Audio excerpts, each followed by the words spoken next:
દેશમાં મોંઘવારીનો માર સતત વધતો જઈ રહ્યો છે અને હવે કમર્શિયલ ગેસના ભાવમાં થયેલા તાજા વધારાએ સામાન્ય લોકો સાથે વેપારીઓને પણ મુશ્કેલીમાં મૂકી દીધા છે। આ મુદ્દે કોંગ્રેસના મુખ્ય પ્રવક્તા મનીષ દોશીએ કેન્દ્ર સરકાર પર તીખા પ્રહાર કર્યા છે। કોંગ્રેસના પ્રવક્તા મનીષ દોશીનો આક્ષેપ છે કે નરેન્દ્ર મોદીની સરકાર દેશની સૌથી મોંઘી સરકાર બની ગઈ છે। તેમના જણાવ્યા મુજબ કમર્શિયલ ગેસના ભાવમાં સતત વધારો થતો રહ્યો છે, જેના કારણે રેસ્ટોરન્ટ, હોટલ અને નાના ધાબા ચલાવતા વેપારીઓને સીધી અસર પડી રહી છે। તેમણે દાવો કર્યો છે કે માત્ર 1 જાન્યુઆરીથી અત્યાર સુધીમાં કમર્શિયલ ગેસના ભાવમાં 7 વખત વધારો કરવામાં આવ્યો છે અને હવે સિલિન્ડરનો ભાવ 3100 રૂપિયા સુધી પહોંચ્યો છે। 2024 દરમિયાન જ લગભગ 1500 રૂપિયાનો વધારો નોંધાયો હોવાનો પણ તેમણે ઉલ્લેખ કર્યો। મનીષ દોશીનું કહેવું છે કે ચૂંટણી પૂર્ણ થયા બાદ હજી પણ અનેક ક્ષેત્રોમાં ભાવ વધારો થવાની શક્યતા છે। તેમણે આ પણ કહ્યું કે માર્ચ મહિનામાં ઘરેલું ગેસના ભાવમાં વધારો થયો હતો, પરંતુ ચૂંટણીને ધ્યાનમાં રાખીને વધુ વધારો અટકાવવામાં આવ્યો હતો। કોંગ્રેસે આક્ષેપ કર્યો છે કે મોંઘવારીના મુદ્દે મત મેળવ્યા બાદ આ જ સરકાર જ જનતાને સૌથી વધુ મોંઘવારીનો બોજ આપી રહી છે। સાથે જ સરકાર પાસે કમર્શિયલ ગેસ અને પેટ્રોલ ડીઝલનો કેટલો જથ્થો ઉપલબ્ધ છે તેની વિગતો જાહેર કરવાની પણ માંગ કરવામાં આવી છે। ગઈકાલે ભારત સરકાર દ્વારા જે કોમર્શિયલ ગેસના બાટલામાં 900 જેટલા રૂપિયાનો કોટિંગ વધારો કરવામાં આવે છે। હવે જ્યારે જે કોમર્શિયલ ગેસનો બાટલો છે એની કિંમત 3 જેટલી થઈ ગઈ છે। 1 જાન્યુઆરીથી આ સુધીમાં 7 વખત ભાવ વધારો કરવામાં આવે છે। જે નાના વેપારીઓ છે, નાના તેને બહુ મળી આપણી સાથે સ્થાનિક એક પરસાના વેપારીઓ છે, પૈસા જે ભાવ વધ્યો છે એથી કોઈ ગ્રાહકને ઇફેક્ટ કરશે ખરી? હા, જરૂરથી થશે જ, કારણ કે આમાંથી જે અમારે જે મટીરિયલ્સ બનશે એમાં બી ભાવ વધશે। 20-25% ભાવ વધશે। આર્થિક બોજ પડશે, અમારે પડશે, ગ્રાહકને બી પડશે, દરેક સામાન્ય વર્ગને બી તકલીફ પડશે। સરકારે આ ભાવ વધારો કર્યો તો નાના વર્ગોને પહેલેથી નુકસાન થયું ખરું? પરંતુ જરૂરથી થશે તો નાના વેપારીઓના દરેકને થશે। આ ભાવ વધશે, મોંઘવારી વધશે। 4 મહિનાની અંદર અમારે 1000 રૂપિયાનો બોજ આવી ગયો, બસમાં ગેસની તકલીફ પડી, એમાં બી અમારે કંઈ એટલે બહુ સામાન્ય છે કે 25-30% ઉપર મસાલો વધારો થશે।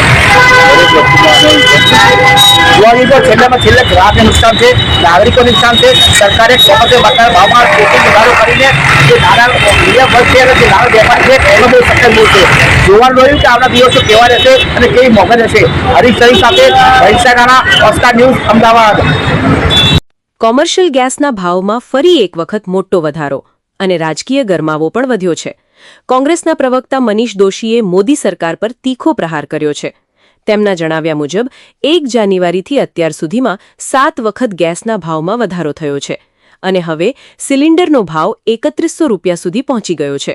દોશીનો આક્ષેપ છે કે નરેન્દ્ર મોદીની સરકાર દેશની સૌથી મોંઘી સરકાર બની ગઈ છે। આ વધારાથી નાના વેપારીઓ અને રેસ્ટોરન્ટ ચલાવતા લોકો પર સીધી અસર પડી રહી છે। આ મુદ્દે તમારું શું માનવું છે? કોમેન્ટમાં જરૂર જણાવશો।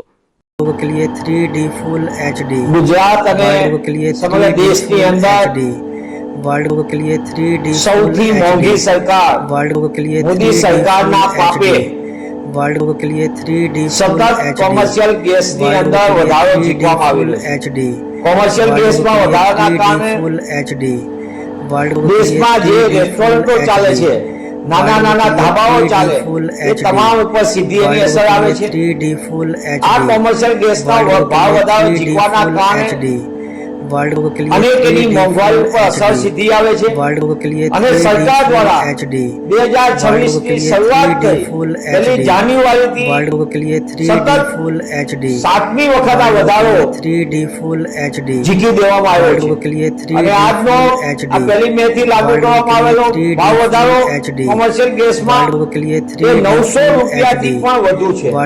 એટલે કે આ વધારાના કારણે કોમર્શિયલ ગેસનો 19 કિલોનો જે સિલિન્ડર છે એ 3100 રૂપિયા આસપાસ તો થઈ જશે। એટલે કે જે સિલિન્ડરનો ભાવ 1 જાન્યુઆરી 2026 થી શરૂ થતો હતો તે સમયથી લઈને આજ દિન સુધી 1 મે સુધીમાં 1500 રૂપિયા જેટલો વધારો, એટલે કે લગભગ બમણા ભાવ કોમર્શિયલ ગેસના કરી દેવામાં આવ્યા છે।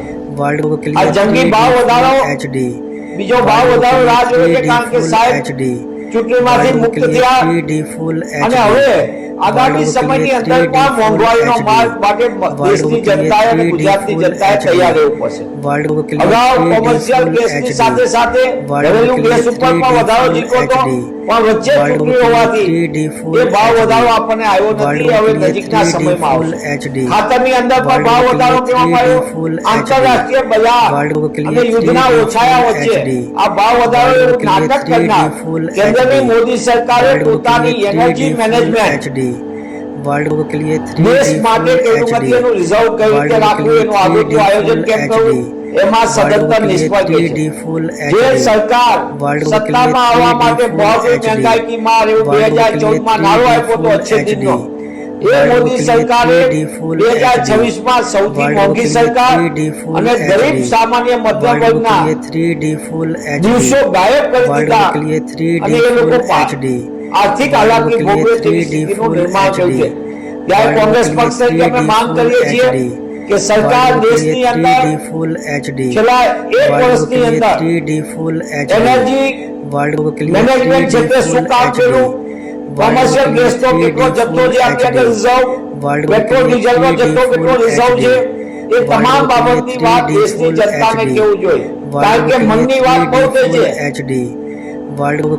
એના માટે તમે કરોડો રૂપિયાની જાહેરાત કરો છો, પણ સામાન્ય જનતાની વાત ક્યારે થશે, એના દિલની વાત ક્યારે થશે, એ બહુ જરૂરી છે.